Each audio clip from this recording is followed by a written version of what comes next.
Слава да Господа. Днес ще прочетем няколко стиха от Езекил, 18 глава, и после ще разсъждаем повече от Словото Божие. Така, Божие Слово каза така. Това е Езекил, 18 глава, 30 стих до 32. Покайте се и се отвърнете от всички престъпления, за да не погуби беззаконието. Отведете от себе си всички престъпления, с които сте грешили, и съберете ново сърце и нов дух, защото бъдете на заедев.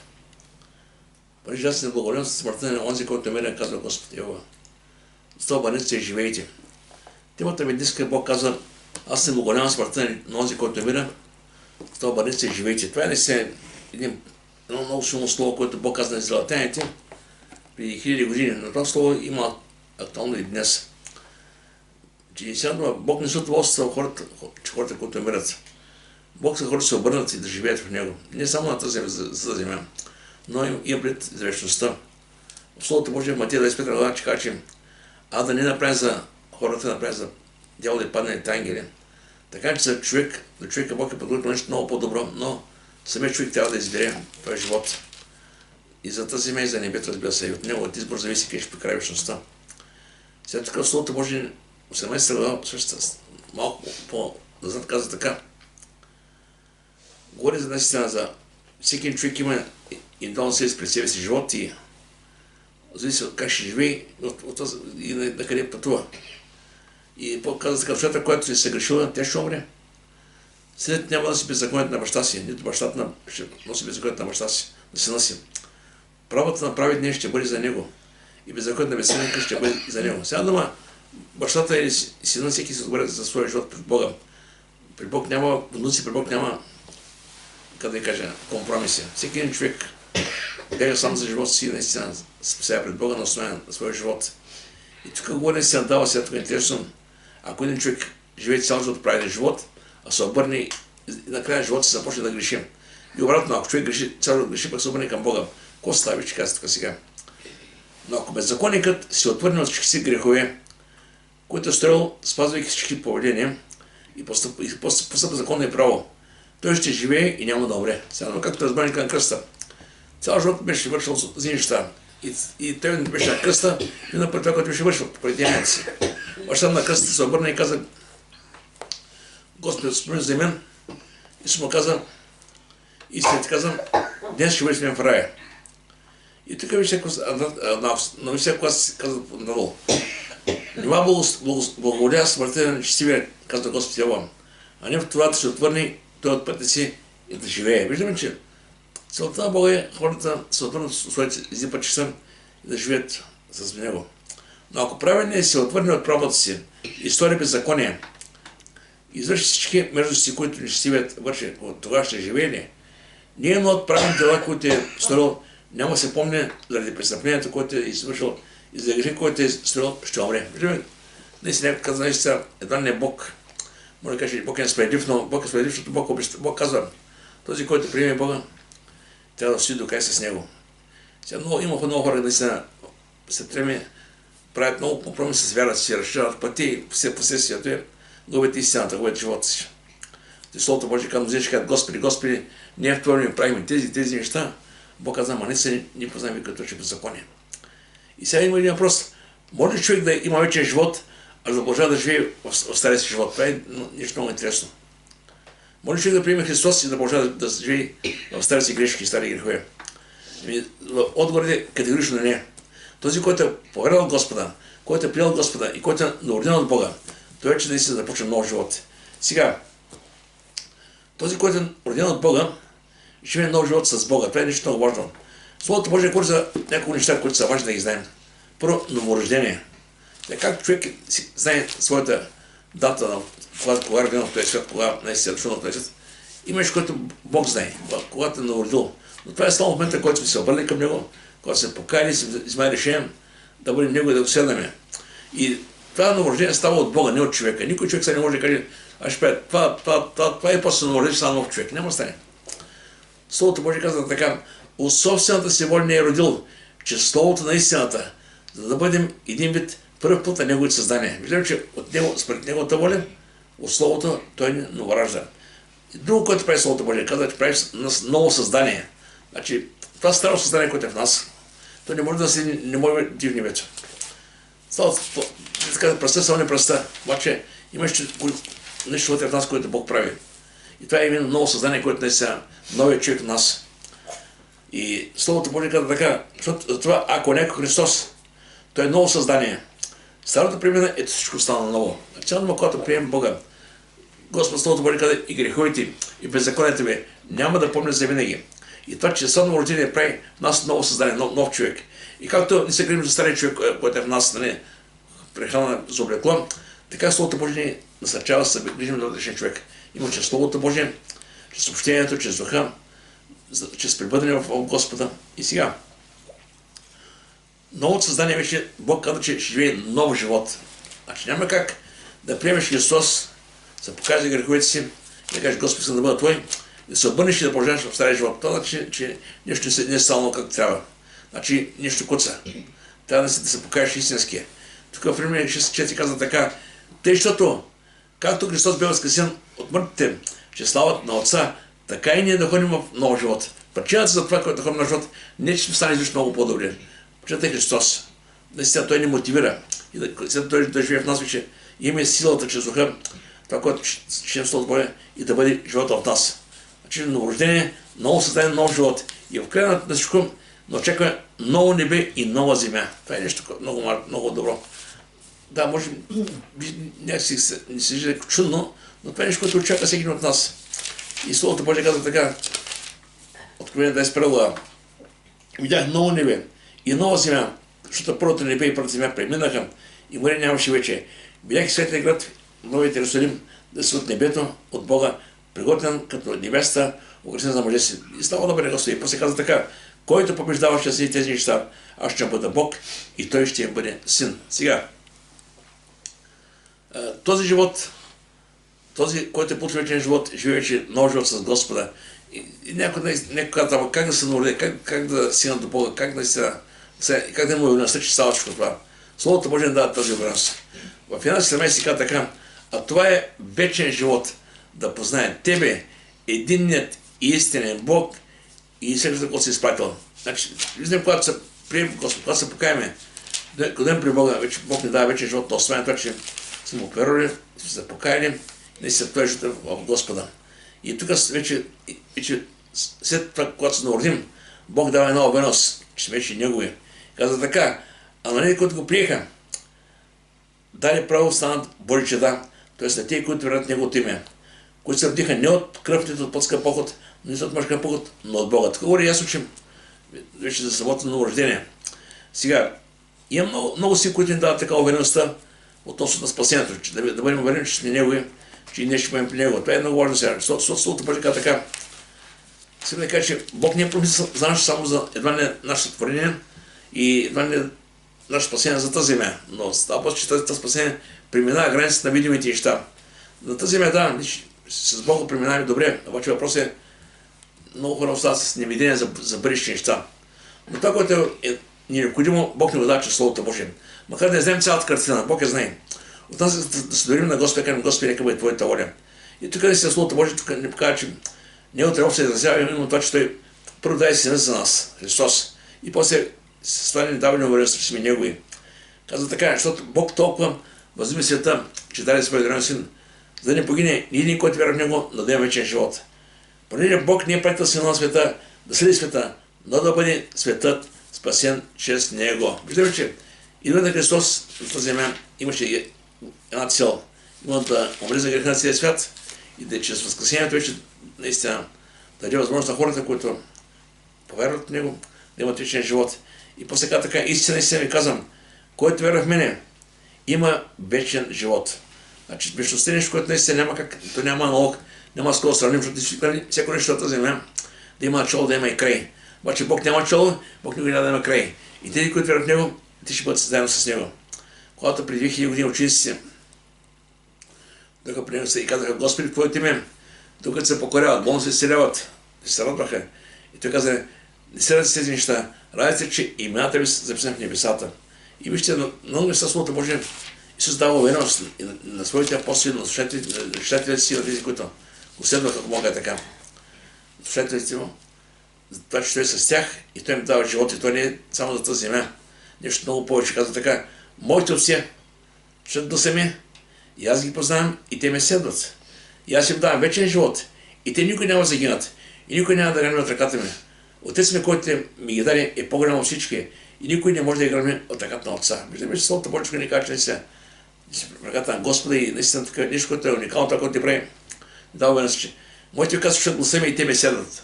Не слушаме гласа на Господа, иначе чрез Божие Слово. Когато четем, когато проповядаме, когато слушаме някой, като проповядам, като говорим, Словото Божие, това е именно гласа на Бога, който е към нас.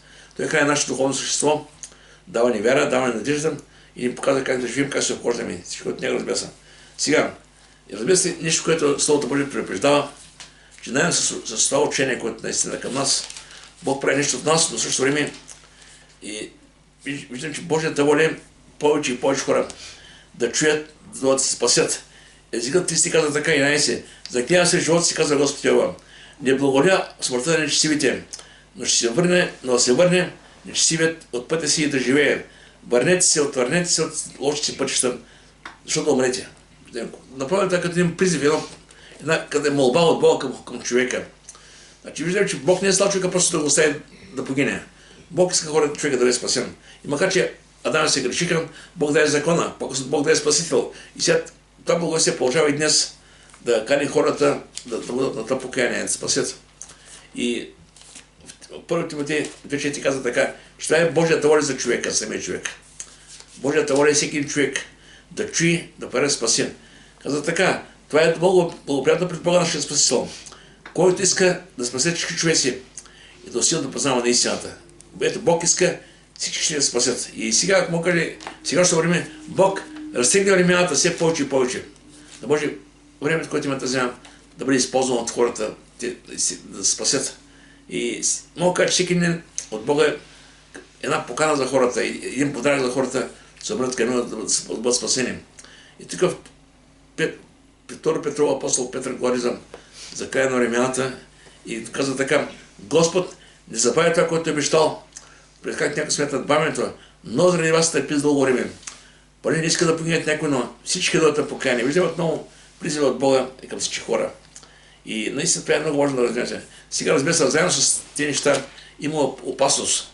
Опасност е ако човек тръгне с Господа, се оставя да бъде заблуден от нещата в този свят и полека нека се върне отново там, където е.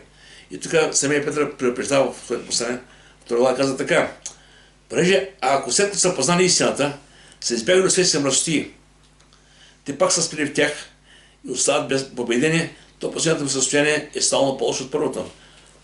Било би за тях да не са познали истината и пътя на правата, отколкото след са познали, се отвърнат от преданието на тях свята заповед. Всяк се случва това, което каза истинска пословица. Псете се върне на бълбочите и окъпът свиня се върне в хвърля в тинята. Ще кажа, защото важно е човек, когато тръгне след Бога, знае, че ще има борба в себе си. И борбата е именно с старата природа, с това, което е бил преди и старата и с този свят, в който живеем като цяло. Сега като цяло днем спасението е лесно. Словото Божие казва, всеки, който призве Господь, ще е спасен. Да, така, наистина, и Словото е така. После 52 е така, че спасението е дар по благодат и то чрез вяра от Бога, не от нас. Да не някой се похвали чрез делата. Но спасението е лесно, обаче на две места Исус говори, че човек трябва да се насили себе си. Сега ще има какво трябва да се насили сега, за да може да влезе в Божие царство. В Лука 16:16 казва така. Лука 16:16. Законът и пророците бяха до Йоанна. От тогава Божие царство се благовестява и всеки насила влиза в него, насила. Значи, това значи някой да бута, това значи трябва да се насилиш.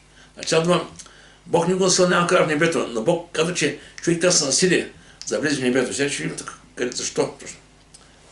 Матей 11 глава, 16 и 20 казва така. Родите на красител до сега небесно царство на сила се взема и които се сият, те го грабват. Интересна работа. Не ти писа говори на сила. Сега, като цяло дека погледнем Какво правиха първите в Словото Божие? Йоан Кръстител, какво правиш?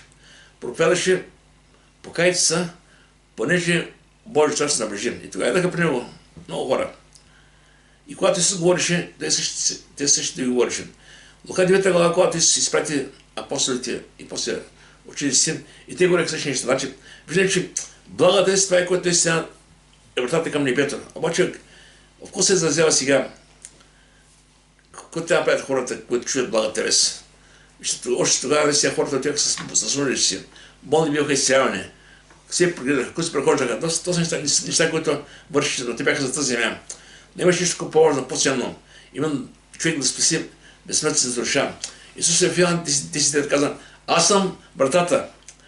През мене, ако някой ще бъде спасен. Тук я се говори, че небето има врата. И тази врата е Христос.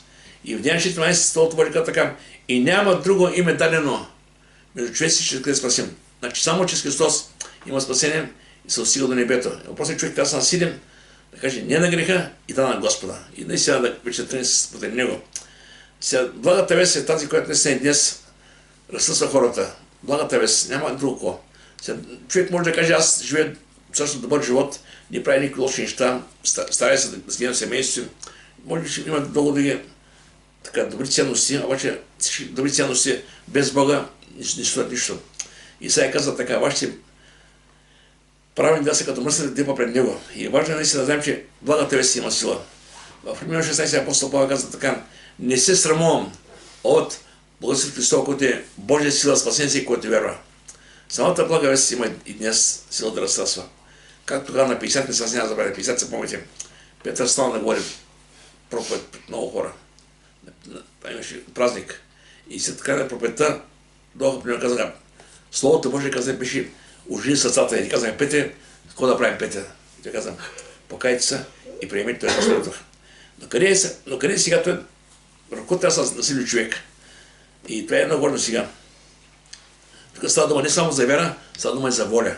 Ще кажа защо.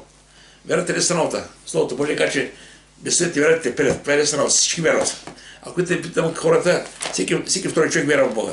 Вярва, че има някой някъде. Обаче, само така вяра не е същата. Иска се воля, иска се решение да каже: да, Господи, вече тръгвам след Тебе, оставам стария живот, вече може да тръгвам след Тебе.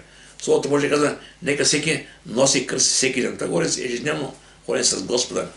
В второто писание, 15 глава 3 се казва така: Господ е с вас, докато вие с Него. И ако го търсите, ще го намерите. Но ако го оставите, и той ще го остави. Виждам тук, че Бог е оставил решението на хората. Всеки един човек може да потърси Господа да го намери. Но ако го остави, и Бог ще го остави. Виждаме, че колко е елементарно се казва, но това е реалността. Значи ако човек тръгне след Бога и решава да после да живее живота, Бог не му съди, Бог го оставя. И на този човек ще погине, поради греха си, който е вършил. Но тук, какво прави Юда? Тук сега Бог им каза: ако търси, намерите. И целият Юда се разусили поради клетвата, защото се затеха с цялото сърце и потърсиха Бога с цялата си воля. И го намериха и Господ даде покой от всяка. Винаги когато човек каже: вярвам, искам да вярвам, прави стъпки на вяра пред, решава се, и тогава винаги има промяна. Вижте, Словото Божие каза: Бог им даде покой от всякъде. Значи Словото Божие ни каза: когато ни се обърнем към Него, той е готов да ни се открие и да даде така да го разберем, да разберем Неговото присъствие. Това е реално. И когато Словото Божие каза: всичко, което точно трябва да се насили, вижте, стария живот, старите приятели, старите изкушения, всичко, което е минало, което с което са били в този свят, реално това е, че нещо, което сме живели, ако мога така, това е, че минало, не трябва да оставим миналото, се вършат много живота ни. Това е, което е наистина важно. В Лука 14 глава, 27 си казва така: който не носи своя кръст и не ходи след мене, не може да бъде мой ученик. Сега дума, говоря за ученичество, но реално подивам, всеки един християнин трябва да знае, че има живот, който трябва да с Господа. И в този живот сега няма място за старите неща. Греховете, слабости, пороци. Вижте, в Лот, ангела каза: Лот не бяга за живота си. Не ги назад. Винаги, когато човек гледа назад към миналото, винаги има шанс да се върне там, където е бил. И загуби всичко. Това е много важно. В Матея 10 глава, 37 стих, наистина с този предупреждава, че можем и в семейството, и в домовете да имаме неприятности, проявяват се, но тя се устоява, каза така. И който не вземе кръст си, не върви след мен, не е достоен за мене.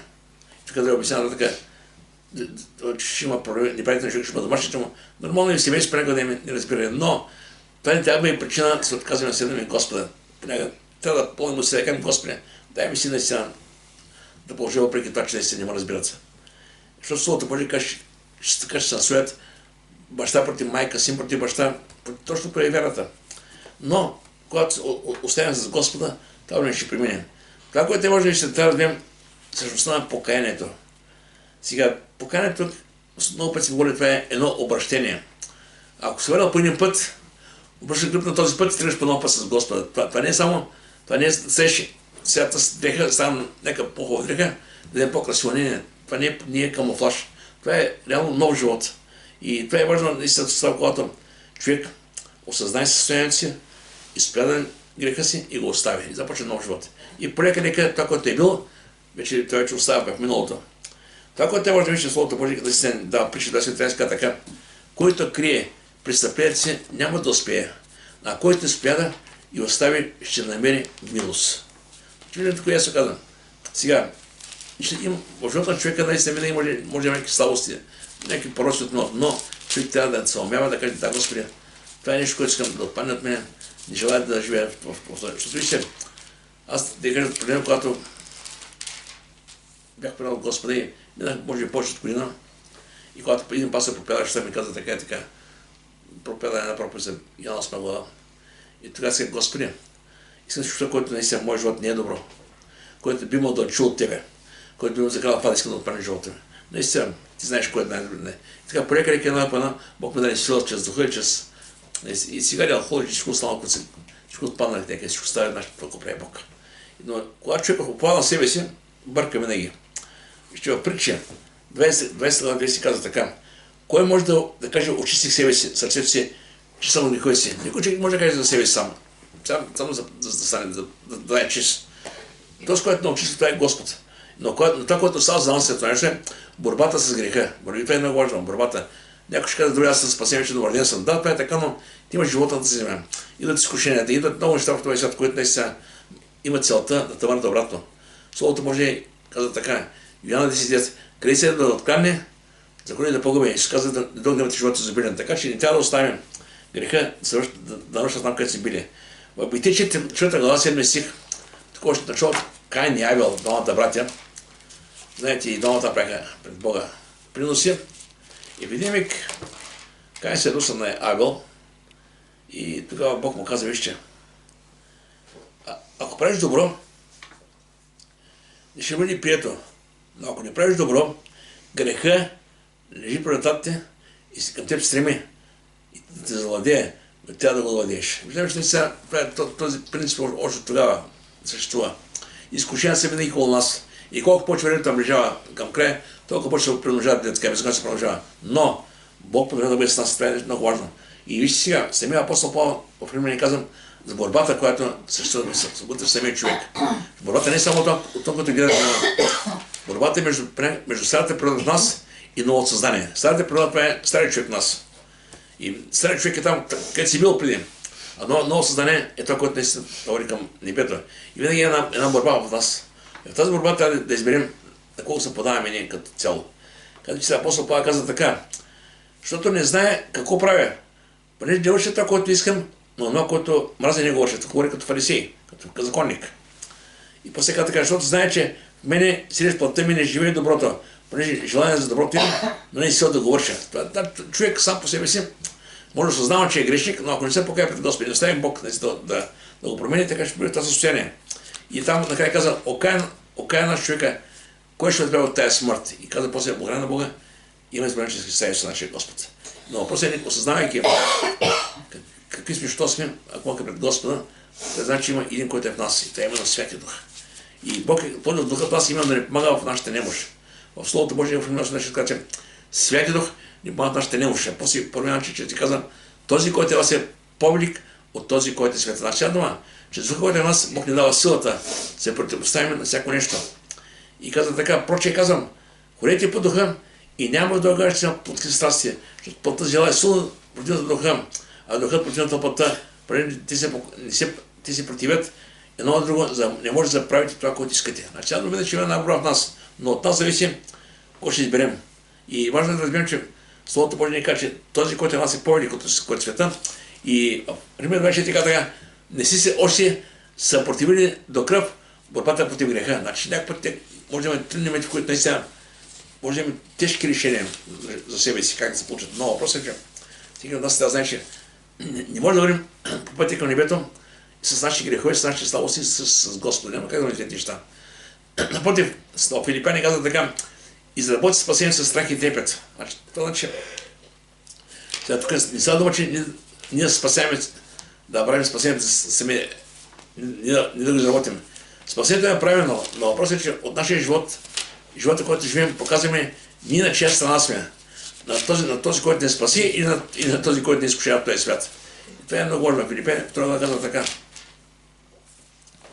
Затова, възлюбени мои, как ще бъде винаги послушни, не само като при моето присъствие, но все много повече при моето отсъствие, изработвайте спасението с страх и трепет. Значи, виждаме, това е важно да гледам.